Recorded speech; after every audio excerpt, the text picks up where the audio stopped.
ஆண்டவராகிய இயேசு கிறிஸ்துவின் நாமத்திலே உங்களுக்கு எங்களுடைய வாழ்த்துக்கள். மறுபடியும் இந்த கிங்டம் பீப்புள் ப்ரோக்ராம் மூலமாக உங்களை சந்திப்பதிலே பெருத்த மகிழ்ச்சி.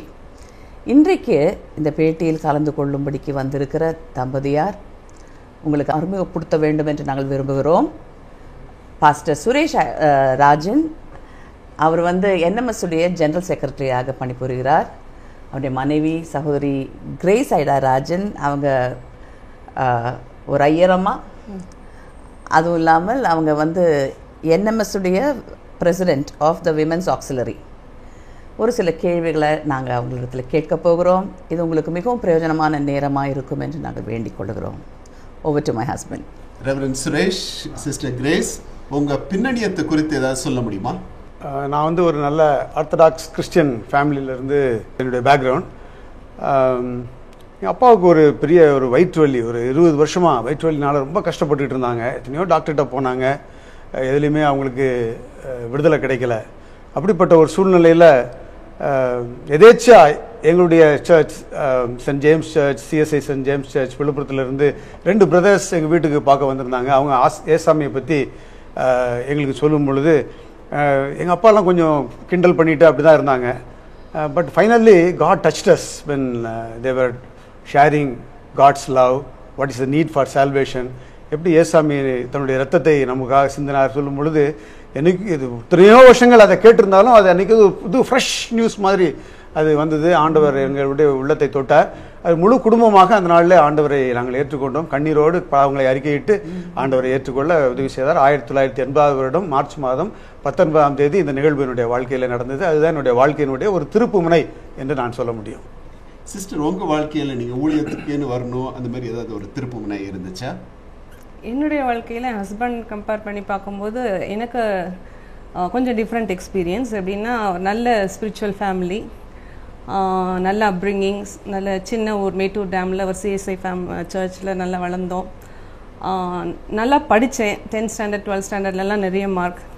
12th ஸ்டாண்டர்டில் நிறைய மார்க் இருந்தனால நேச்சுரலி இன்ஜினியரிங் எனக்கு கிடைச்சது, இன்ஜினியரிங் சீட். அதனால் இன்ஜினியரிங் பண்ணேன். ஆனால் நான் இன்ஜினியரிங் பண்ணும்போது இப்படி ஊழியத்துக்கு வருவேன்னு நினைக்கவே இல்லை. ஏன்னா என்னுடைய டேர்னிங் பாயிண்ட் ஒரு பெரிய ஆக்சிடெண்ட் மூலம் நடந்தது. என்னுடைய வாழ்க்கையில் அந்த டேர்னிங் பாயிண்ட் என்ஜினியரிங்லேருந்து மினிஸ்ட்ரி எப்படி வந்ததுன்னா, அது ஒரு சுவாரஸ்யமான இன்சிடெண்ட். எப்படின்னா, இன்ஜினியரிங் முடித்து என்னுடைய ஃபர்ஸ்ட் ஜாப் சேலத்தில் ஒரு லெக்சரராக ஒரு பாலிடெக்னிக்கில் ஜாயின் பண்ணேன். ஒரு நாள் அந்த வேலையை முடிச்சுட்டு மேட்டூர் டேமுக்கு, சேலத்துலேருந்து மேட்டூர் டேமுக்கு ரிட்டர்ன் பண்ணும்போது ஒரு எதிர்பாராத ஒரு ஆக்சிடெண்ட். 18th August 1992. அது என் வாழ்க்கையில் மறக்கவே முடியாது. அன்னைக்கு அந்த ஆக்சிடெண்ட் எப்படின்னா, அது கொஞ்சம் எக்ஸ்பிளைன் பண்ணுறேன். அந்த பஸ் ரொம்ப வேகமாக போயிட்டு இருந்தனால நடுவில் ஒரு பாட்டி குறுக்கில் வந்திருக்காங்க. அவங்கள இடிக்கக்கூடாதுன்னு சொல்லிட்டு ஸ்பீடாக போனனால டிரைவர் கொஞ்சம் தடுமாறிட்டார். ரைட்டில் திருப்பும் போது அங்கே சைக்கிளிஸ்ட், இதெல்லாம் எங்களுக்கு பிறகு தெரிய வந்தது, சைக்கிளிஸ்ட்டை இடிக்கக்கூடாதுன்னு சொல்லிட்டு ரொம்ப ஸ்பீடில் போனனால அந்த டிரைவர் ஸ்டேரிங்லேருந்து இப்படி கையை எடுத்ததை நான் பார்த்தேன். அப்போது வண்டி ஜிக்ஸாக்காக போய் ஃபைனலாக ஒரு மோரி கல்வெட் மாதிரி அதில் அப்படி ஏறி அப்படி சரிஞ்சு ரைட் சைடில் அப்படி நின்றுது. அதெல்லாம் எனக்கு தெரியும். பிறகு தான் தெரிய வந்துச்சு, வெளியில் அந்த 4 பேரை ரோட்டில் க்ரஷ் பண்ணியிருக்க அந்த பஸ் ஃபைனலாக அந்த கல்வெட்டில் ஏறி இப்படி டில்ட் ஆகி வந்திருந்தது. அப்போது நினச்சேன் இது ஒரு ஆக்சிடெண்ட் தான், நான் நல்லா பத்திரமா இருக்கேன். ஆனால் பை த டைம் நாங்கள் எல்லோரும் விழுந்து கிடந்தோம். ஒரு ஆக்சிடெண்ட் தான் அப்படின்னு நான் நினச்சேன். ஆனால் என்ன ஆச்சுன்னா, ஒரு எதிர்பாராத காரியம் அப்போ நடந்தது. அந்த பஸ் முழுவதும் தீப்பிடிச்சது. அந்த டீசல் டேங்க் வெடிச்சிருக்கு. நாங்கள் அந்த டைமில் மேட்டூரில் வீரப்பன் இருந்த அந்த ஏரியா, அதனால் வீரப்பன் சந்தன கடத்தல் வீரப்பனுக்காக அதில் இல்லீகலாக ஃபியூவல் எடுத்துகிட்டு போயிருந்திருக்காங்க. எங்களுக்கு அதெல்லாம் தெரியாது. அந்த பஸ்ஸில் இருந்திருக்கு. டீசல் டேங்க் எக்ஸ்ப்ளோர்ட் ஆகி இதுவும் சேர்ந்து அது ஒரு roof high fire to start with. அதனால் பஸ்ஸு ஸ்ட்ரைட்டாக இருந்தால் நம்ம எப்படி தப்பிக்கலாம் நமக்கு தெரியும், எக்ஸிட்ஸ் தெரியும். ஆனால் இது ஏற்கனவே டில்டட், அதனால் எங்களுக்கு ஒன்றும் பண்ண முடியல. நான் இந்த டீசல் டேங்க் சென்டரில் பஸ்ஸில் இருக்கோம்ல, நான் 2 seats behind the middle seat தான் இருக்கேன். So very close to the fire. ஆனால் அந்த ஃபியூ செகண்ட்ஸில் என்ன நினச்சேன்னு எனக்கு தெரியும். Very conscious. ஸோ நான் என்ன நினச்சேன் எனக்கு நல்லா தெரியும். அந்த என்னால் முடியலன்றதில் நான் நினச்சேன் படிப்பு வேஸ்ட்டு, நான் இன்ஜினியரிங் முடிச்சிருக்கேன் அது வேஸ்ட்டு, அழகு வேஸ்ட்டு, அப்புறம் நான் ஆண்டருக்காக ஒன்றுமே செய்யலையே. ஆனால் என்னுடைய ப்ராட்டப்பில் நல்ல ஃபேமிலியில் இருந்தனால நிறைய பேர் சொன்னாங்க ஊழியத்துக்கெலாம் இந்த பிள்ளை போவா அப்படின்ட்டு. ஆனால் நான் ஆண்டருக்காக ஒன்றுமே செய்யலையே அப்படின்னு ஒரு தாட்டும் வந்தது, ஃப்ளாஷ் ஆச்சு. அப்போது இதெல்லாம் வெரி குவிக். அப்போ அந்த ஃபயர் பக்கத்தில் வந்தோடனே ஒன்றுமே முடியல அப்படின்றதில் இயேசுவே காப்பாற்றும் அப்படின்ட்டு சத்தமாக கத்துனேன். இந்த மரண ஓலங்களோட என்னுடைய சத்தமும் பெருசாக கேட்டுச்சு. அப்போ அந்த கத்துனனால இயேசுவே நிறைய தடவை கத்துனேன்னு நினைக்கிறேன். அதனால ஸ்மோக் இன்ஹேல் பண்ணி சோக் பண்ண ஆரம்பித்தேன். அப்போது ரொம்ப கான்ஷியஸாக நினச்சேன். சோக் ஆனனால அந்த ஸ்மோக் வந்து இது வரைக்கும் வந்துடுச்சு, த்ரோட் வரைக்கும். ஸோ அதை அடுத்த கல்ப் இழுத்தன்னா போயிடும் உயிர். ஃபயர் வந்து அவ்வளோ பக்கத்தில் வந்துச்சு. அந்த டைமில் தான் ஒரு மிரக்கல் நடந்தது. Very conscious I was. நல்ல ஒரு ரைட் சைடில் ஜன்னலில் என் தலை போய் மாட்டுச்சு. அது தேர்ட் பர்சனில் தான் சொல்லணும். அதுலேருந்து தலை மாட்டுச்சு. அது எனக்கு எப்படி தெரியாது, தூக்கி போடப்பட்டேன். அந்த ஜன்னல் வந்து ஒரு ஹரிசான்டல் 2 ராட்ஸ் இருக்குல்ல பஸ் ஜன்னலில், ஹாஃப் க்ளோஸ் ஜன்னல். அதனால் அந்த ஸ்கொயர் ஸ்லிட்டில் என் தலை மாட்டுச்சு. அது அலை மாட்டும் போது வெளியே பஸ் என்னால் பார்க்க முடிஞ்சிச்சு. பார்த்தா அது ஒரு டீப் பிட். அப்போது நல்லா முடியவே முடியாது அப்படின்னு நினச்சிட்டு இருக்க நேரம் அதுவும் நினச்சேன் முடியாது, நோ வே அப்படின்னு நினைக்கும் போது நெக்ஸ்ட் செகண்ட் ஒரு டால் மாதிரி வந்து வெளியே சேஃபாக ஒரு பிளேஸில் வந்து நிற்கிறேன். டால் தான். ஸோ எனக்கு எக்ஸ்ட்ரிகேட் பண்ண ஃபீலிங்கோ இல்லை டம்பிள் டவுன் ஆகி விழுந்த ஃபீலிங்கோ எதுவுமே இல்லை. ஒரு டால் மாதிரி வந்து நைலான் சாரீ வெரி இன்டாக்ட், ஒன்றுமே இல்லை, அப்படி பொம்மை மாதிரி வந்து நின்று. ஆனால் எனக்கு உடனே டிசைட் பண்ண முடிஞ்சிச்சு அது மிரக்கல் தான்ட்டு. ஏன்னா அது வரைக்கும் எனக்கு ஸ்ட்ரகிள் பண்ணது எல்லாம் தெரியும். ஸோ இட்ஸ் அ மிரக்கல் அப்படின்ட்டு அந்த கன்க்ளூஷனில் தேங்க்யூ ஜீசஸ்ன்னு சொல்லிட்டு அடுத்த பஸ் ஏறி போய் அது it's long story to cut it short. Next day அந்த நியூஸ் பேப்பரில் இந்தியன் எக்ஸ்பிரஸ் மார்னிங் 5 o'clock வீட்டுக்கு வந்திருக்கு. பார்த்தா 30 people charged on spot அப்படின்னு வந்திருந்தது. அதை பார்த்தோன்னே எங்கள் ஃபேமிலியாக எங்களுக்கு எல்லாருக்கும் ரொம்ப கஷ்டம் ஒரு விதத்தில். ஏன்னா எங்களுடைய க்ளோஸ் சர்க்கிளில் நிறைய பேர் அதில் இறந்துருந்தாங்க. ஸ்மால் டவுன் மேட்டூர் டேமில் என்னோட படித்த என் கான்ஃபர்மேஷன் படித்த ஒரு கிறிஸ்டின் கேர்ள், அவள் வந்து நான் இன்ஜினியரிங் போனேன், அவள் மெடிக்கல் போனால் அவள் ஃபேமிலியாக அதில் இறந்துருந்தாங்க. Small children, kids, innocent babies, ப்ரெக்னெண்ட்டாக அந்த ஒரு லேடியோடைய பேபி, இப்படி லிஸ்ட் கோஸ் ஆன். அப்படி எல்லோரும் இறந்த அந்த லிஸ்ட்டை பார்த்தோன்னே ஃபர்ஸ்ட்லி மிரக்கல். நெக்ஸ்ட்டு வந்து எதுக்காக ஆண்டவர் என்னுடைய உயிரை விட்டுருக்கணும், அந்த பர்பஸ் ஆஃப் லைஃப் வந்து ரொம்ப ஸ்ட்ராங்காக எங்கள் ஃபேமிலியாக எல்லாருக்கும் அந்த திங்கிங் வந்தது. எதுக்காக ஆண்டவர் விட்டுருக்கணும், மிரக்கல் தான். ஆனால் the purpose of life. ஆண்டவர் வந்து ஏதோ ஒரு திட்டத்துக்காக என்னை வெளியே எடுத்திருக்காரு, நான் அதை செய்யணும் அப்படின்னு நினச்சேன். அதுதான் என்னுடைய டேர்னிங் பாயிண்ட். ஆனால் அது இன்னும் சொல்லணுன்னா ரொம்ப இன்ட்ரெஸ்டிங். இந்த சாட்சி பல இடங்களுக்கு போச்சு. இப்போ அருமைநாயகம் தம்பதியர், சுசிலா அருமைநாயகம், உங்களை மாதிரி அவங்க 2 பேரும் சேர்ந்து பாடுவாங்க. ஸோ அருமைநாயகம் தம்பதியர் அவங்க மியூச்சுவல் ஃப்ரெண்ட்ஸ் ஆகும்போது எங்கள் அப்பா இப்படி சேலத்தில் ஒரு இடத்துல என் டெஸ்டிமனியை ஷேர் பண்ணாங்க. நானும் நிறைய இடத்துல சொல்ல ஆரம்பித்தேன், சர்ச்சில் எல்லா இடங்கள்லையும். இப்போ அந்த டெஸ்டிமனியை கேட்டோன்னே இவங்க NMSல மெட்ராஸில் ஆர்கனைசிங் செக்ரட்டரியாக ஒர்க் பண்ணிட்டு இருந்தாங்க. எங்கள் அப்பா சேலத்தில் அந்த டெஸ்டிமனியை சொல்லும் போது அவர் போய் உடனே கேட்டாராம், இப்படி நீங்கள் சொல்கிறீங்களே ஊழியத்துக்கு உங்கள் பிள்ளையை கொடுப்பீங்களா, ஆண்டவர் பர்பஸ் கொடுத்துருக்கான்னு சொல்கிறீங்களே, அப்போ ஊழியத்துக்கு உங்கள் பிள்ளையை கொடுப்பீங்களா? எங்கள் அப்பா என்கிட்டலாம் ஒன்றும் கேட்கல, ஒய் நாட் அப்படின்னு சொல்லிட்டு வந்துட்டாங்க. அப்போ உடனே இங்கே வந்து கேட்டோன்னே இவங்க சொல்லியிருக்காங்க, இல்லை அப்படிலாம் நான் NMSல ஒரு சாதாரண மிஷினரி ஆர்கனைசேஷனில் இருக்கேன், அப்படிலாம் ஒன்றும் என்ஜினியர்ஸ்லாம் வர மாட்டாங்க, ரொம்ப அழகாக இருப்பா எல்லாம் சொல்லியிருக்காங்க. ஆனால் அவங்க முடியாது, இல்லை வாங்கன்னு ட்ரை பண்ணி அப்படி வந்து அப்போது என்கிட்டையும் அந்த தாட், அந்த அவங்க வந்து சர்ச்சில் என்னை வந்து பார்க்க வந்தாங்க. பார்த்துட்டு வந்தோடனே ஒரு க்ரூஷியல் கொஸ்டின், அது யங்ஸ்டர்ஸ்க்கு ரொம்ப யூஸ்ஃபுல்லாக இருக்கும்னு நினைக்கிறேன். அந்த மேரேஜ் டெசிஷன் வீட்டில் நடக்கும்போது என்ன எங்கள் அப்பா அம்மா ஃபைனலாக கேட்குறாங்க, are you going for this அப்படின்னு. அப்போ நான் உடனே ஊன்னு சொல்லலை.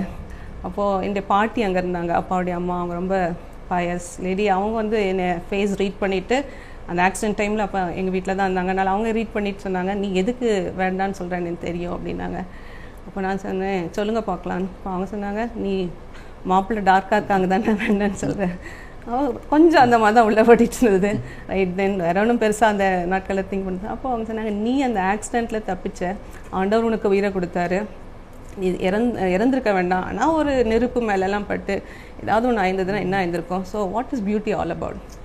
ஸோ அப்போது அது பயங்கர அடி எனக்கு. அப்போது நீதிமொழிகளில் ஒரு வசனம் இருக்குல்ல, ஏற்ற சமயத்தில் சொன்ன வார்த்தை வெள்ளித்தட்டில் வைக்கப்பட்ட பொற்பழங்களுக்கு சமானம். அப்படியே உடனே நான் சொன்னேன், I am going for this சொல்லி அந்த லைஃப் அதுலேருந்து அந்த ஆக்சிடென்ட் வந்து turn my life towards marriage and ministry. அப்போது லைஃப் லாங்காக அந்த ஆண்டருக்காக நல்ல மீனிங்ஃபுல்லாக ஒர்க் பண்ணணுன்ற ஒரு கான்ஷியஸ்னஸ் வந்தது. மேரேஜ் சாய்ஸஸும் அதில் தான் வந்தது. அப்போ உங்களுடைய வாழ்க்கையில் இப்படிப்பட்ட ஒரு விபத்து நிமித்தம் ஒரு ட்ராமாட்டிக் விதத்தில் ஆண்டவர் உங்களை ஊழியத்துக்கும் ஒப்பு கொடுக்குறது, plus also the best thing, திருமணத்தை ஆண்டவர் வாய்க்க பண்ணி 2 பேரையும் சேர்த்து கொண்டு வந்திருக்கிறார் அவருடைய தீர்மானத்தின்படி. அப்போ பாஸ்டர், உங்களுடைய வாழ்க்கையில் உங்களுக்கு ஒருவேளை டெஃபினெட்லி இந்த மாதிரி ஒரு எக்ஸ்பீரியன்ஸ் இருந்திருக்காது, ஆனால் ஆண்டோடைய அழைப்பை எப்படி பெற்றுக்கொண்டீங்க ஊழியத்தில்? நீங்கள் என்எம்எஸ்ல இப்போது ஒர்க் பண்ணி வந்திருக்கீங்க. என்எம்எஸ்ல ஒர்க் பண்ணுறதுக்கு முன்னாலேயே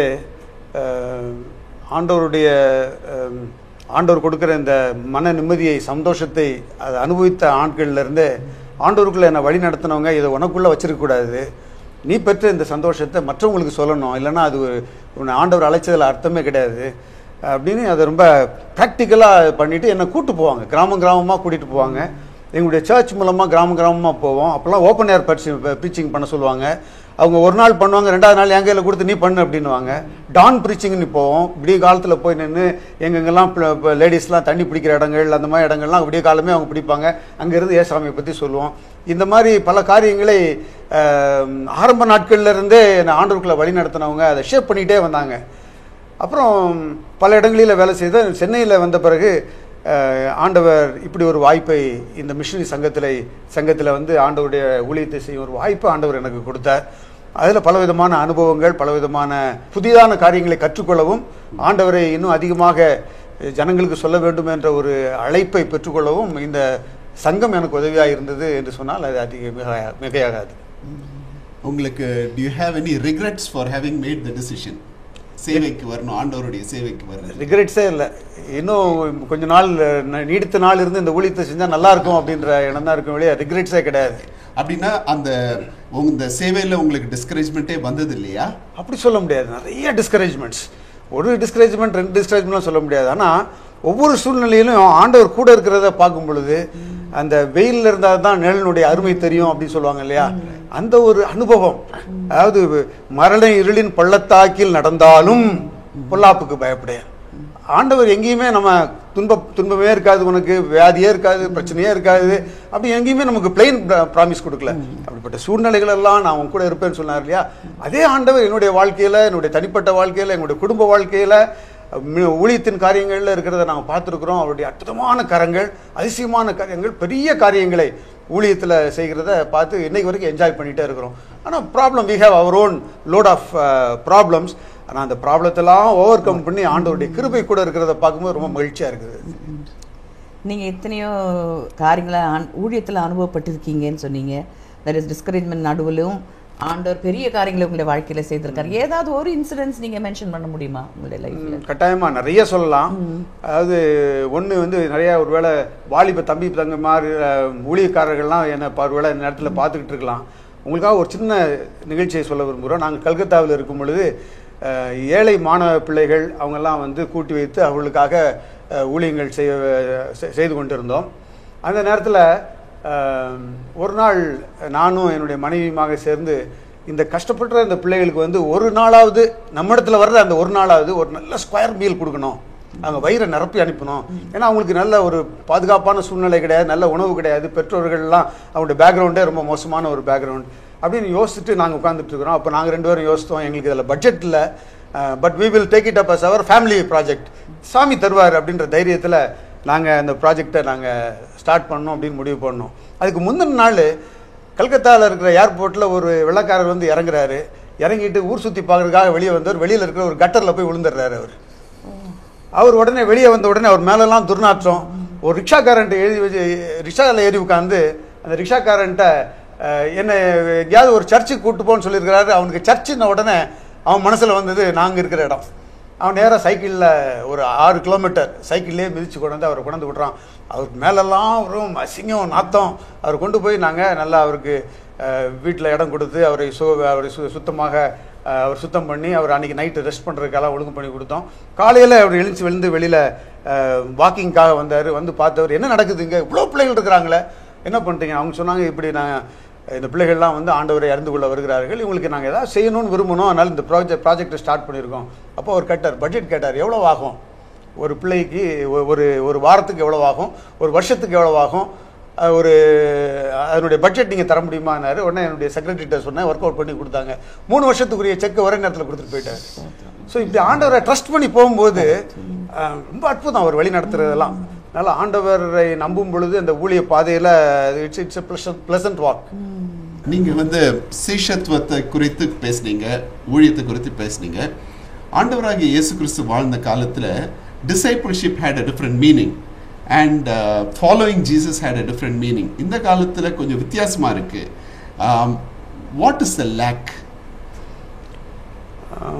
வித்தியாசமாக இருக்குது அப்படின்னா அது நம்மளுடைய பர்செப்ஷன், அது எப்படி எடுத்துக்கிறோன்றது. ஆனால் வேதம் மாறாத வேதம். வேதத்தில் இருக்கிற பேசிக் பிரின்சிபல்ஸ் அது மாறாது. ஒருவன் என்னை பின்பற்றுவது விரும்பினால் அவன் தன் சிலுவை எடுத்துக்கொண்டு தினமும் என்னை பின்பற்ற கடவன் ஆண்டவர் சொன்னது அன்னைக்கும் இன்னைக்கும் ஒரே வார்த்தை தான். பட் அதே நேரத்தில் நம்முடைய மிஷன் ஆர்கனைசேஷன்ஸ், நம்முடைய திருச்சபையின் தலைவர்கள் நம் ஊழியத்துக்கு அனுப்புகிறவர்களுடைய பேசிக் நீட்ஸை குறித்து நம்ம அக்கறை உள்ளவர்களாக இருக்க வேண்டும். பல நேரங்களில் நினைக்கிறோம் அவங்க ஊழியத்துக்கு வந்தால் கடவுள் எப்படியா வழி நடத்துவாருன்னு தலைவர்கள் கொஞ்சம் சில நேரங்களில் சாதாரணமாக எடுத்துக்கிறது பார்க்குறது கொஞ்சம் வேதனைக்குரிய காரியம்.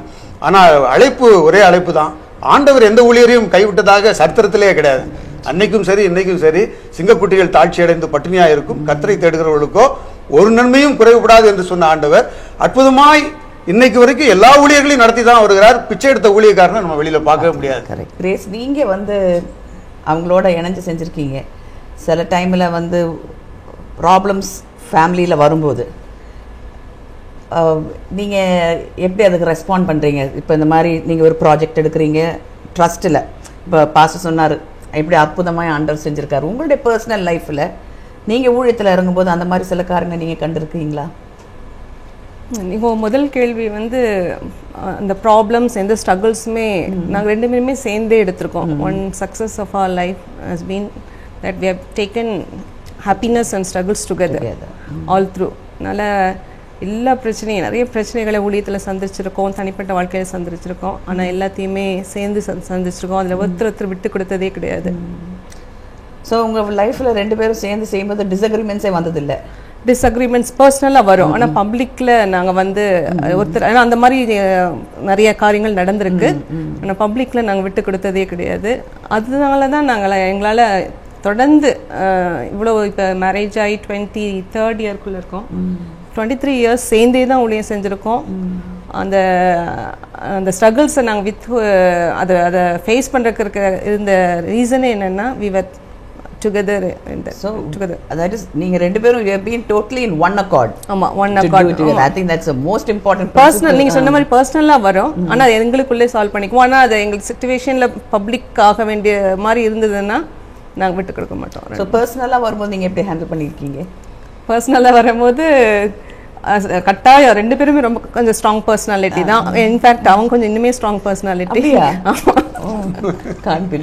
ஆமா, ஆனாலும் நானும் அதனால எனக்கும் யூனிக்னஸ் இருக்கு. அதனால நானும் சிலதில் விட்டு கொடுக்க மாட்டேன். ஆனா வந்து அதெல்லாம் it was talk over few minutes, few hours, at the most a day கூட போகலாம். ஆனா the day doesn't end without we getting settled with each other. அதுல ஒரே ஒரு விஷயம் நான் சொன்னா, we try to seek some biblical solutions for that problem. அதுல ஒருவேளை அந்த இஷ்யூல ஒருவேளை சாமி அதை எப்படி பார்க்கறாரு அந்த இஷ்யூவை, இதை எப்படி நம்ம ஹேண்டில் பண்ணலாம்? ஏன்னா இந்த 2 பேருமே ஒரு அபிஷேகப்பட்ட ஆயர்களாக பணியாற்றும் பொழுது பலவிதமான சேலஞ்சஸ், பலவிதமான கேள்விகள், இதெல்லாம் வேதத்தின் அடிப்படையில் எப்படி அணுகலாம் அப்படிங்கிறதுலாம் நாங்கள் 2 பேரும் we first seek the help of the scriptures. அதுதான் எங்களுடைய பேஸாக நாங்கள் எடுத்துக்கிறதுனால எந்த டிஸ்அக்ரிமெண்ட்லையும் யாராவது ஒருவர் அந்த வேதத்தின் அடிப்படையில் நாங்கள் விட்டு கொடுக்குற நேரத்தில் விட்டு கொடுத்துட்றோம். That is how we progress. In fact எனக்கு அந்த உமன் இன் லீடர்ஷிப்பில் மோட்டிவேஷ்னல் ஃபேக்டர் அவங்க. நான் எனக்கு ஒரு யூனிக்னஸ் இருக்குன்னு சொன்னேன், ஆனாலும் நிறைய கொஸ்டின்ஸ் வரும்போது அந்த மாதிரிலாம் வரும்போது he will stand for me. So அது ஒரு பெரிய ஸ்ட்ரென்த். ஒரு போதர் அழகாக சொன்னார், தெர் இஸ் சில டைமில் இந்த கப்புள்ஸாக ஒர்க் பண்ணும்போது ஊழியத்தில் இப்போ ஹஸ்பண்டை தாக்கணும்னா ஒய்ஃபை ரொம்ப எகெயின்ஸ்டாக இது பண்ணுவாங்க. தட் இஸ் ஒய்ஃப்ட்ட ரொம்ப டிஸ்கரேஜிங்காக பேசுவாங்க. அந்த மாதிரி எக்ஸ்பீரியன்ஸ் வந்திருக்கா? நிறைய வந்திருக்கு. அந்த மாதிரி பேரை சொல்ல விரும்பல. சில தலைவர்கள் எங்களுடைய குடும்ப வாழ்க்கையே சீரழிக்க வேண்டும், சிதைக்க வேண்டும் என்று கூட ட்ரை பண்ணாங்க. என்னை பற்றி தவறான ஒரு இமேஜை என் மனைவி இடத்துல போய் சொல்றது அப்படிலாம் நடந்திருக்குது. ஆண்டவர் அவங்களுக்கு இறங்கணும்னு நாங்கள் 2 பேரும். ஆனால் இதில் என்னன்னா எங்க 2 பேருக்கு டிரான்ஸ்பரன்சி. அதனால she will come and share with me, this person called me today, he said this. அது மாதிரி யாராவது என்கிட்ட சொன்னாங்கன்னா நான் ஐ வில் ஷேர் வித் தர். 2 பேரும் நம்ம ஜெபம் பண்ணி ஆண்டவர் இதில் நம்ம ஸ்ட்ரகிளில் நம்ம ஓவர் கம் பண்ண உதவி செய்யணும் அப்படின்னு நாங்கள் ஷேர் பண்ணிக்கிறதுனால நிறைய நேரங்களில் we are able to stand together. That's a brilliant point. And that absolute transparency to each other is the strong foundation for marriage. அது ரொம்ப and communication exactly. சும்மாவே உட்கார்ந்து நல்ல பேசணும், வாய் விட்டு பேசணும். சுரேஷ், நீங்க சொன்னீங்க நீங்க பைபிள் படிக்கும்போது ஆண்டவர் உங்களோட பேசுறாருன்ட்டு. ஆண்டவர் எப்படி உங்களோட பேசுறாருன்னு கொஞ்சம் சொல்ல முடியுமா? கட்டாயமா. அதாவது கடவுள் பல விதத்தில் பேசுகிறார். வேதத்தை நம்ம பேசும் பொழுது அந்த படிக்கும் பொழுது அந்த கான்டெக்ஸ்டில் எந்த சூழ்நிலையில் அந்த வேதம் எழுதப்பட்டுன்றதை கொஞ்சம் உணர்ந்து அப்படி படிக்கும் பொழுது அந்த சூழ்நிலையும் நம்முடைய சூழ்நிலையும் கம்பேர் பண்ணி நம்ம அதை பார்க்கும் பொழுது அது கடவுள் நமக்கே அதை பேசுறது போல இருக்குது. ஏன்னா வேத சத்தியங்கள் மாறாதவைகள். எல்லா சூழ்நிலையிலும் அன்றைக்கு இருந்த ஆண்டவர் இன்றைக்கு இருக்க ஆண்டவரும் ஒரே ஆண்டவர் தான். இயேசு கிறிஸ்து நேற்றும் இன்றும் என்றும் மாறாதவராக இருக்கிறார் என்று வேதம் நமக்கு சொல்லுகிறது. அதனால அந்த கான்செப்ட் ஒரு மாறாது. எந்த சூழ்நிலையில் எப்படி பேசுகிறாருன்றது நம்ம புரிஞ்சு அதை நம்ம வாழ்க்கைக்கு அனுபவமாய் மாற்றிக்கொண்டோமானால் கடவுள் வேதத்தின் மூலமாக பேசுகிறார், மற்ற அடியர்கள் மூலமாக பேசுகிறார். நாங்கள்லாம் we make it a point to go and sit in a church. அந்த லாஸ்ட் பியூவில் எங்கேயாவது ஒரு இடத்துல உட்காந்து we want to listen to God. இதை ரெகுலர் எக்ஸசைஸாக வச்சிருக்கிறோம். மாசத்துல ஒரு நாள் நாங்கள் பிரசங்கம் பண்ணுறதை அவாய்ட் பண்ணிட்டு ஒரு சர்ச்சில் போய் உட்காந்து ஆண்டவர் எங்களோட பேசுறதுக்கு நாங்கள் இடம் கொடுக்குறோம். இது ஒரு ப்ராக்டிஸாக ரொம்ப நாளாக வச்சுட்டு இருக்கிறோம் நாங்கள். அதில் மினிஸ்டர்ஸாக இருந்தாலும் ஊழியக்காரர்களாக இருந்தாலும் இறைவன் நம்மோடு கூட இடைபட வேண்டியது. சில காரியங்கள் நம்முடைய தொடர்ந்து செய்கிறதுனால ரைட் அப்படின்ற ஒரு எண்ணம் வந்துடுது. நான் செஞ்சுட்டே இருக்கிறேன், கடவுள் என்ன என்டாஸ் பண்ணிட்டாரு அப்படிங்கிற மாதிரி சில ராங் ஃபீலிங்ஸ்லாம் நமக்குள்ள நம்மள அறியாமல் வருகிறது. நீ செய்வது தவறு என்று சுட்டி காட்டுவதற்கு கடவுள் ஒரு தீர்க்கதரிசியாக ஒரு போதகரையோ யாரையோ எடுத்து பயன்படுத்துகிறார். அப்படி பேசும் பொழுது வார்த்தை பிரசங்கிக்கப்படும் பொழுது கடவுள் பேசுகிறதை நான் உணர்கிறேன். அது போக சில இயற்கைக்கு அப்பாற்பட்ட அனுபவங்களும் உண்டு. படுக்கும் பொழுது படுத்து நாம் நித்திரை செய்யும் பொழுது கடவுள் சில நேரங்களில் நம்முடைய சொப்பனங்களோடு தரிசனங்களோடு பேசுகிறார். இப்படி பல அனுபவங்களோடு கடவுள் என்னோடு பேசுகிறதை நான் அனுபவித்திருக்கிறேன். டிசிஷன் மேக்கிங் டைம் நம்ம அநேக முறை எடுக்க வேண்டியிருக்கு ஒவ்வொரு சூழ்நிலையிலையும். அப்போ அந்த டிசிஷன்ஸ் எடுக்கும்போது எஸ்பெஷலி ஃபார் த ஆடியன்ஸ் கேட்குறவங்களுக்கு கர்த்தருடைய சித்தத்தை நான் எப்படி அறிந்து கொள்ளுவேன், எப்படி டிசிஷன்ஸ் எடுக்கிறது கிராஸ் ரோட்ஸ் வரும்போது probably this time I'll ask Grace எப்படி என்ன கவுன்சில் கொடுப்பீங்க? டெசிஷன்ஸ்க்கு நான் I am a strong believer of the Bible. அதனால் ரொம்ப விரும்பி நேசித்து வாசிப்பேன். அதனால் ஆண்டவர் இது வரைக்கும் முக்கியமான அந்த கிராஸ் ரோட் சிச்சுவேஷன்ஸில் தான் அதிகம் வேதம் வாசிச்சேன்னு சொல்லணும். அந்த டைம்லலாம் நான் அந்த கிராஸ் ரோட் சிச்சுவேஷன்ஸ் டைமில் நான் மெடிடேட் பண்ணதெல்லாம் ஜேர்னல் பண்ணி வச்சுருக்கேன். அந்த அளவுக்கு பைபிள் தத்ரூபமாக பேசின அனுபவம் உண்டு. அதை அதையும் கூட ஷேர் பண்ணுவோம். அதுதான் ஃபேமிலின்னு வரும்போது அடுத்தது அந்த நான் என்ன கற்றுக்கிட்டேன் அப்படின்றத உடனே ஷேர் பண்ணுவேன். இப்படி ஆண்டவர் என்னோட பேசினார். அப்போ அந்த ப்ராப்ளம்க்கு டோட்டல் சொல்யூஷன் கிடைக்கும். வேதத்தில் வருது, அதை ஒருத்தருக்கு ஷேர் பண்ணுறோம். அப்புறம் together we are able to cope up the challenge. கடவுள் பேசுகிறத ஒரு பர்சனல் லைஃப்பில் அதை எக்ஸ்பீரியன்ஸ் பண்ணிட்டு வரோம். ஓகே, இப்போ எத்தனை வருஷம் ஆயிடுச்சு உங்களுக்கு இப்போ மினிஸ்ட்ரியில் Same years of my married life. So 23 years. 20 years of togetherness. But I started my ministry when I was 16 years old. Yes, I'm ஏத்துக்கிட்ட அந்த நாள்ல இருந்தே ஆரம்பத்து நாள்ல இருந்தே நான் இந்த மினிஸ்ட்ரியிலே தெரு பிரசங்கம், காலை பிரசங்கம், the dawn preaching அப்படி பல எக்ஸ்பீரியன்ஸ்ல அப்படி வந்தனால நான் அதையே என்னுடைய மினிஸ்ட்ரி இயர்ஸா நான் கவுண்ட் பண்ணுவேன். அப்பனா I have more than 40 years of close to 40 years of ministerial experience. So இந்த மினிஸ்ட்ரி எக்ஸ்பீரியன்ஸில் இப்போ 40 years நீங்கள், 23 years Grace. What did you say? If I would say, define what it is to serve the Lord, what would you say? It's a joyous experience to serve the Lord. It's a joyous experience. அப்புறம் no turn back. சில டைமில் நான் சொன்னல இந்த struggles டைம்லலாம், cross roads டைம்லலாம் அப்படியே back to phishing போகலாமா, பேக் டு எனக்கு எஸ்பெஷலி அந்த மாதிரி ஸ்ட்ரகிள்ஸ் ஆரம்பத்தில் வந்திருக்கு. நம்ம அந்த இன்ஜினியரிங் ஃபீல்ட்லே இருந்திருந்தா நல்லா இருந்திருக்குமோ அப்படின்ற அளவுக்கு அந்த கிறிஸ்டியன் மினிஸ்ட்ரியில் இருக்கிற லீடர்ஷிப்பில் நாங்கள் ஃபேஸ் பண்ண ஸ்ட்ரகிள்ஸ்லாம் டைம்லலாம் அப்படி ஒரு திங்கிங்லாம் வந்திருக்கு. ஆனால் அதெல்லாம் மொமெண்ட்ரி தான் வரும். ஆனால் தென் God would assure that ministry is a blessing. So ஒரு ஊழியக்காரனுடைய மெயின் என்கரேஜ்மெண்ட் இஸ் காட் ஹிம்செல்ஃப்ங்கிறீங்க இல்லை? அதுதான், அதனால தான் நம்ம இவ்வளோ தூரம் வர முடியுது. another most important discipline is prayer life. அப்போது ஜெபங்கிறது ரொம்ப முக்கியங்கிறது எனக்கு நல்ல ஞாபகம் இருக்குது. 1984 had gone for a OM conference. First time I heard Theodore Williams, brother Theodore Williams speaking. அழகாக ஒரு பாயிண்ட் சொன்னார், ப்ரேயரை டிஃபைன் பண்ணார். Prayer is dependence on God. So அது உங்களுடைய லைஃப்பில் how have you developed your prayer life? எங்களுடைய லைஃப்பில் ரெண்டு பேருமே, எங்களுடைய வாழ்க்கையில் ரெண்டு பேருமே அதிகமான நேரம் ஜெபிக்க வேண்டும் என்பதை ரொம்ப முக்கியத்துவப்படுத்துகிறவர்கள். அதில் என்ன ரொம்ப இம்பார்ட்டண்ட் திங் என்னென்னா, அந்த ஃபேமிலி ஆல்டர், ஒரு குடும்பம்ன்ற அந்த ஒரு கட்டுப்பாட்டுக்குள்ள குடும்ப ஜபம் ரொம்ப இம்பார்ட்டன்ட் திங். அது இன்றைக்கி பல இடங்களில் பல காரணங்களுக்காக விடப்படுகிறது.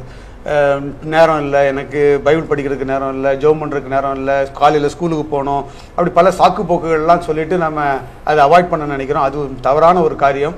காலையில் ஆண்டவரிடத்தில் நேரத்தை செலவழித்து அந்த நாளை அவரிடத்தில் ஒப்படைத்தவனால் அந்த நாள் முழுவதும் ஆண்டவருடைய பிரசனம் ஒவ்வொரு சின்ன சின்ன மேட்டர்லையும் பெரிய மேட்டர்லையும் நம்ம வழி நடத்துறதை நம்ம பார்க்க முடியும். அது மாத்திரம் இல்லாமல் பிரச்சனைகள் வரும்பொழுது மாத்திரமல்ல, எல்லா சூழ்நிலைகளிலும் ஜெபிக்க கற்றுக்கொள்ள வேண்டும். நிறைய நேரத்தில் ப்ராப்ளம் வரும்போது அதிக நேரம் நம்ம ஸ்பெண்ட் பண்ணுவோம். ஐயோ ஆண்டவரே, இந்த பிரச்சனையில் மாட்டிட்டேனே, இருந்து எனக்கு உடனே இமிடியேட்ல எனக்கு ரிலீஃப் வேணும், என்னை காப்பாற்றுங்க காப்பாற்றுங்க. பிரச்சனை முடிஞ்ச பிறகு we look at God as somebody who is sit up there. அந்த ஒரு ஆட்டிடியூட் மாதிரி it should become a part and parcel of our discipline, our life. அது அப்படி மாறும் பொழுது அது ரொம்ப பியூட்டிஃபுல் ஜேர்னியாக இருக்கும். அதை நாங்கள் ரெண்டு பேருமே ப்ராக்டிஸ் பண்ணுறோம். கூடுமான வரைக்கும் எப்போ எப்படிலாம் ஈவினிங் டைமில் கூட கொஞ்சம் நேரம் கிடச்சுன்னா எங்கள் மகனை கூப்பிட்டு அவங்க கிட்டார் போட்டு நாங்கள் நிறைய பாட்டு, எல்லா ஞான பாட்டுகள், கீர்த்தனைகள், புதிய பாட்டுகள் எல்லாத்தையும் உட்காந்து நல்லா பாடி கொஞ்சம் நேரம். அது ஒரு it's glorious experience that binds the family together. அது மாதிரி எங்களுக்கு மினிஸ்ட்ரியில் ப்ரெஷர் வரும் பொழுது இந்த டைம் தான் எங்களுக்கு ரொம்ப சோலேஸ், ஆறுதல் படுத்துகிற ஒரு நேரமாக அது அமைகிறத நாங்கள் பார்க்க முடியுது. அதனால் ப்ரேயர் இஸ் வெரி இம்பார்ட்டன்ட். இன்ஃபேக்ட்ஸ் எங்கள் சன் கிப்சன் வந்து கேட்பான், மம்மி டாடி இது ஜோம் பண்ணலாமா, ஃபேமிலி ப்ரேயர் டைம் இது, வாங்க ஜோம் பண்ணலாம் அப்படின்ற அளவுக்கு. அந்த ஒரே ஒரு பையன் தான். ஆமாம், ஜஸ்ட் வண்டர்ஃபுல். அவனுடைய லைஃப்பில் என்ன ஆம்பிஷன் வச்சுருக்கான்? அவங்கள ரெண்டு பேரையும் பார்க்கும்போது ஏதாவது ஒரு இன்ஸ்பிரேஷன் இருக்கும். உங்களை ரெண்டு பேரையும் பார்க்கும்போது அவனுடைய லைஃப்பில் அவனுக்கு என்ன ஒரு ஆம்பிஷன் வச்சுருக்கான்? அவன் ஆம்பிஷன் சொன்னால் அவனுக்கு அப்படியே சுவிட்ச் ஆகிட்டே இருக்கிறான். இப்போது அவனுக்கு ரொம்ப ஃபோக்கஸ்டாக இல்லை. ஆனால் ஒன்று மட்டும் கிளியராக இருக்கிறான், daddy I want to do ministry. ஆனால் நாங்கள் அவனுக்கு சொல்லியிருக்கிற ஒரு ஆலோசனை என்ன, நல்லா படிச்சுட்டு ஆண்டவருக்கு ஊழியம் செய்ய வேண்டும். ஆண்டவருக்கு நீ ஊழியம் செய்கிறாய் என்பதனால என்னுடைய அப்பா எனக்கு சொல்லி கொடுத்தது, ஆண்டவருடைய ஊழியத்தை நீ செய்யணும்னா நல்லா படிச்சுட்டு with some post graduate degree you have to serve the lord. கடவுளுக்கு ஊழியம் செய்கிறேன் உதவாக்கரை வந்து பாஸ்டர் ஆகிட்டான் அப்படின்னு ஒரு நாளும் சொல்லக்கூடாது அப்படின்னு சொன்னாங்க. அதே தான் என்னுடைய மகனுக்கு நாங்கள் ரெண்டு பேருமே சேர்ந்து ஆலோசனையாக சொல்கிறோம். நல்லா படித்து ஒரு சொசைட்டியில் ஒரு டாக்டராகவோ ஒரு என்ஜினியராகவோ ஒரு ஏதாவது பெரிய ப்ரொஃபஷனலாக வந்து அதன் பிறகு அதை விட்டு ஊழியம் செய்கிறதுல தான் பெருமை இருக்கிறத வழிய சாதாரணமாக ஒரு நார்மலாக இருக்கக்கூடாதுன்னு நாங்கள் என்கரேஜ் பண்ணிகிட்டே இருக்கிறோம். கடவுள் அவனுக்காக என்ன வைத்திருக்கிறார் என்பது எங்களுக்கு தெரியல. இந்த நாளில் பேட்டி காணும்படிக்கு வந்த பாஸ்டர் சுரேஷ் ராஜன் அவர்களுக்கும் சகோதரி கிரேஸ் ஐடா ராஜனுக்கும் மிக்க நன்றி. நீங்களும் கேட்டுக்கொண்ட ஒவ்வொருவரும் இது உங்களுக்கு மிகவும் பிரயோஜனமாக இருந்திருக்கும். என்றால் நம்முடைய லைஃப்பில், நம்முடைய ஜேர்னியில் ஆண்டவர் நம்மளோடு இருக்காவிட்டால் நமக்கு என்கரேஜ்மெண்ட்டே இல்லைங்க. இப்போ அவங்க சொன்ன சில காரியங்களாம் நீங்கள் கேட்டீங்க. எத்தனையோ சேலஞ்சஸ் லைஃப்பில் அவங்க வந்திருக்கு. ஆனால் கர்த்தர் அவங்களுடைய வாழ்க்கையின் மையமாக இருந்தபடியால் தங்களுடைய எதிர்ப்புகளையும் அவர்கள் சந்திக்க முடிஞ்சுது. ரெண்டாவது காரியம், கர்த்தர் அவங்களோட இருந்தபடியால் அவங்களுடைய திருமண வாழ்க்கை, நீங்கள் ரெண்டு பேரும் அவங்க ஒற்றுமையாக பேசுகிறாங்க பாருங்கள், ஒருத்தர் என்ன அழகாக they weaved into each other and they were able to speak with one mind, with one mouth literally, you know, it is such a joy to watch both of them. ஆனால் அதில் அவங்க பேசுனதில் நீங்கள் ஒரு காரியம் பார்த்தீங்கன்னா, அவங்க திருமண வாழ்க்கையில் அவங்களுடைய சக்ஸஸ் என்னென்னா, அவங்க ஊழியத்தின் வாழ்க்கையின் சக்ஸஸ் என்னென்னா, அவங்க அக்ரி பண்ணி they are totally transparent to each other and they are walking in agreement not only with God but with each other. அதுதான் அவங்களுடைய வாழ்க்கையில் சக்ஸஸ் என்று நாம் பார்க்கிறோம். இன்னும் அநேக காரியங்களை அவர்களை கொண்டு தேவன் செய்ய போகிறார்.